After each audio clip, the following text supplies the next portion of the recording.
Hello मेरे प्यारे दोस्तों, आप सभी को मेरे यूट्यूब चैनल कहानी का खजाना में स्वागत करती हूँ। आई होप आप सभी लोग खुश होंगे, स्वस्थ होंगे। चलिए दोस्तों, आज आप सबको मैं एक नई कहानी सुनाती हूँ। मेरा नाम तेजस है। मैं रामगढ़ झारखंड से हूँ। मेरी उम्र 27 साल है। मैं देखने में सामान्य हूँ।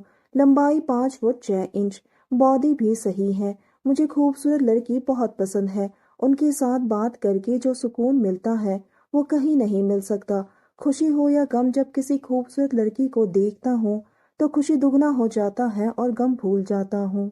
जब मैंने अपने दोस्त की बहन को इश्क मोहब्बत का पाठ पढ़ाया तब मैं और मेरा दोस्त दोनों 23 साल के थे। स्कूल में मेरा एक दोस्त बना जिसका नाम मनोज था। उसकी 4 बहनें थी। चारों बहनों में से तीनों की शादी हो गई थी। पहले 2 के तो बच्चे भी हैं। सबसे छोटी का नाम जानवी है। उसकी उम्र 21 साल थी। वो देखने में बहुत ही खूबसूरत है। फिगर उसका किसी भी मॉडल से कम नहीं था। कुछ भी पहनती तो बहुत ही सुंदर दिखती थी। दोस्तों, थोड़ा सा समय निकालकर इस कहानी को अंत तक जरूर सुने। दोस्तों, आप लोग चैनल को सब्सक्राइब करना भूल जाते हैं। दोस्तों, आप सबसे रिक्वेस्ट है कि चैनल को एक सब्सक्राइब करें और वीडियो को एक लाइक करें। दोस्तों, आप लोगों की एक लाइक और सब्सक्राइब से बहुत ही मोटिवेशन मिलती है कि हम ऐसी ही कहानियां आप सबके समक्ष प्रस्तुत कर पाएं। दोस्तों, हम बहुत ही मेहनत से कहानी लिखते हैं। आशा करती हूँ कि यह कहानी आप सबको पसंद आएगी। चलिए अब कहानी में आगे बढ़ते हैं और आपको यह कहानी सुनाते हैं। मुझे बहुत से दोस्तों ने चारों के किस्से सुनाए थे कि सब बहुत रंगीन किस्म की हैं। बहुत से दोस्तों ने मुझसे पूछा कि मैंने किसे खुश करने के लिए मनोज से दोस्ती की है। सबको लगा था कि मैंने उसकी बहनों को खुश करने के लिए मनोज से दोस्ती की है। 12वीं के बाद मनोज इंजीनियरिंग की पढ़ाई के लिए दिल्ली चला गया। उसके परिवार में सिर्फ उसके माँ बाप और जानवी थे। कुछ काम होने पर मुझे ये लोग बुला लिया करते थे। एक दिन मैं मनोज के घर गया तो घर में सिर्फ जानवी थी। जानवी ने दरवाजा खोलने में देर की तो मुझे थोड़ा शक हुआ। जानवी थोड़ी हाफ रही थी। उसकी लिपस्टिक फैली हुई थी। कपड़े भी थोड़े हड़बड़ी में पहने हुए लग रहे थे। उसकी हालत देखकर मुझे यकीन हो गया कि कुछ तो चल रहा है। मैं जब जानवी को उसकी लिपस्टिक फैलने की बात बोली तो वो थोड़ा चौंक गई और अपने कपड़े भी ठीक करने लगी। मैंने जानवी से पूछ लिया, कोई दोस्त है क्या रूम में? जानवी ने डरते हुए ना बोल दिया। मैं उसके रूम की ओर बढ़ने लगा तो उसने मुझे रोक दिया और कबूल लिया कि उसका बॉयफ्रेंड है उसके रूम में। तो मैं मामला समझते हुए वहां से निकल आया। कुछ दिन बाद जानवी भी मुझे डिस्को बार में मिली। वहां वो एक अधेड़ उम्र जैसे आदमी के साथ बैठी थी। मैंने रात को उससे पूछा तो उसने मुझे कहानी सुना दी कि जहां इंटर्नशिप करती है वहां के बॉस के साथ लंच पर गई थी। कुछ दिन बाद मैंने जानवी को मूवी थिएटर में एक नए लड़के के साथ पकड़ा। दोनों मूवी के नाम पर कुछ और ही करने आए थे। मैं मूवी छोड़ के जानवी को ही देखने लगा। जानवी को उस लड़के ने किस किया। उसको इधर उधर टच भी किया। जानवी भी उसे टच कर रही थी।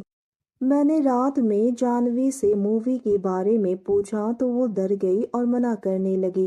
तो मैंने उसे डराने के लिए बोल दिया कि हम लोग 4 दोस्त थे। सबने उन दोनों को देखा है। उसने मनोज को नहीं बताने के लिए बोला। मैंने भी उसे समझा दिया कि मनोज को पता नहीं चलेगा। हम लोग बात करने लगे तो मैंने जानवी को मूवी के लिए पूछ लिया। वह तैयार हो गई लेकिन उसने बोला कि उसके पास बाहर जाने के लिए नए कपड़े नहीं हैं। अगले दिन मैं उसे शॉपिंग कराने ले गया। उसने 2 टॉप लिया, कुछ मेकअप का सामान लिया और अगले दिन वो सज धज के मूवी जाने के लिए आई। उसने मेरी दी हुई टॉप पहनी थी। वो बहुत ही मस्त लग रही थी। उसे देखकर तो मेरे दिल ने झटका देना शुरू कर दिया। मैंने एक बकवास सी मूवी की कॉर्नर की 2 टिकट ली। हम दोनों अपनी सीट पर बैठ गए। लगभग पूरा हॉल खाली था। कुछ कपल थे जो अपने में ही बिजी थे। हॉल की लाइट बंद होते ही मैंने जानवी के कंधे पर हाथ रख दिया। उसने कुछ विरोध नहीं किया। मैं धीरे धीरे उसके कंधे को सहलाने लगा। वो मेरी तरफ देखने लगी। मैंने देर नहीं की और उसके होठों को चूम लिया। उसने भी अपनी सहमति दे दी। दोस्तों, कहानी अच्छी लगी है तो चैनल को एक सब्सक्राइब करें और बेल आइकन को जरूर दबाएं ताकि सबसे पहले अपडेट आपको ही मिले। हम दोनों एक दूसरे का साथ दे रहे थे। इसी तरह से मूवी भी चल रहा था और हम दोनों अपने में ही बिजी हो गए। थिएटर में होने के कारण हम दोनों कभी कभी रुक जाते थे। जानवी बोली, अब मैं थक गई हूँ। मैंने उसे इशारे से कहा कि इंटरवल हुआ है। मूवी के इंटरवल में हम लोग खाने के लिए बाहर आए। हम दोनों ने खाना खत्म किया। मैंने उसे कहा, यार चलो रूम पर चलते हैं, यहाँ बोर हो गया हूँ। वो तुरंत तैयार हो गई। हम थिएटर से निकलकर बाहर आए तो जानवी ने कहा, मुझे बहुत भूख लगी है। मैंने कहा, अभी तो तुमने थोड़ी देर पहले खाया था। उसने कहा, पागल, वो भूख नहीं कुछ और। मैं उसकी बात समझ गया। मैं अपने दोस्त के रूम पहुंचा। रूम बंद करके जानवी मुझ पर झपट पड़ी। मैं उसको सहलाते हुए मैं उसे किस करने लगा। वह बोली, अब और बर्दाश्त नहीं हो रहा है। मैंने उसे सोफे पर बिठाया और खींचकर अपनी बाहों में भर लिया।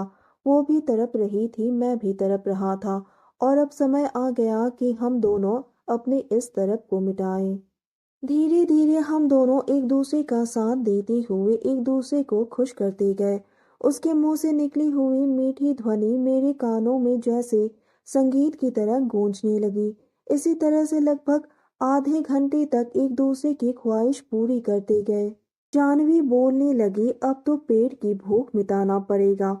और हम दोनों ने बैठकर खाना खाया और खाते हुए बातें कर रहे थे। खाना खत्म होने के 20 मिनट के बाद जानवी ने कहा, एक बार फिर से हो जाए। मैं तो बस उसके दिलो दिमाग पर अपनी जगह बनाने को बेताब था। इस बार उसने खुद ही कदम आगे बढ़ाए और मुझे किस करते हुए अपने सीने से लगा लिया। लगता है मैं उसे पसंद आ रहा था। इस बार मैं थोड़ा अपने में ही मगन हो गया था और अपने आप ही खुश होने लगा। वो थोड़ा ऑकवर्ड फील करने लगी। उसने मुझे रोकने की कोशिश की पर मैं अपने ही धुन में था। जानवी गुस्से से बोली, तुम तो सिर्फ अपने ही बारे में सोच रहे हो, मेरा क्या? मुझसे ये सब नहीं होगा। मैंने उसे समझाया और दोबारा उसके गालों को सहलाते हुए उसे एक किस कर दिया। उसका मूड अभी भी उखड़ा हुआ था, तो मैंने उससे माफ़ी मांगी और उसे शॉपिंग कराने का बोला, तो उसका मूड थोड़ा ठीक हुआ। 20 मिनट के बाद जानवी ने अपने कपड़े ठीक किए, मेकअप ठीक किया और हम लोग रूम से निकल गए। मैंने उसे कुछ खाने का पैक करवा दिया, उसे कुछ शॉपिंग भी करवा दिया। मैंने उसे ब्यूटी पार्लर जाने के लिए कुछ पैसे भी दे दिए। वो बहुत ही खुश हो गई। मैंने उसको अगली बार मिलने को पूछा तो वो जल्द ही मिलने का बोलकर चली गई। उसके बाद मैं हर चौथे दिन जानवी से मिलता था, कभी उसके घर में, कभी अपने दोस्त के रूम पर। बदले में शॉपिंग कर देता तो वो खुश हो जाती थी। उससे मेरी अच्छी दोस्ती हो गई। तो दोस्तों, यह कहानी सुनने के बाद आप सबकी क्या राय है, हमें कमेंट करके ज़रूर बताइए। और साथ ही इस वीडियो को एक लाइक करें, चैनल को एक सब्सक्राइब करें, नोटिफिकेशन बेल को भी ज़रूर दबाएं ताकि अगली अपडेट सबसे पहले आपको मिले। दोस्तों, आपकी एक लाइक और सब्सक्राइब से बहुत ही मोटिवेशन मिलती है कि हम ऐसे ही कहानियाँ आप सबके समक्ष प्रस्तुत कर पाएँ। आप सबने अपना कीमती समय निकाल कर इस वीडियो को सुना, इसके लिए आप सभी को धन्यवाद करती हूँ। धन्यवाद दोस्तों।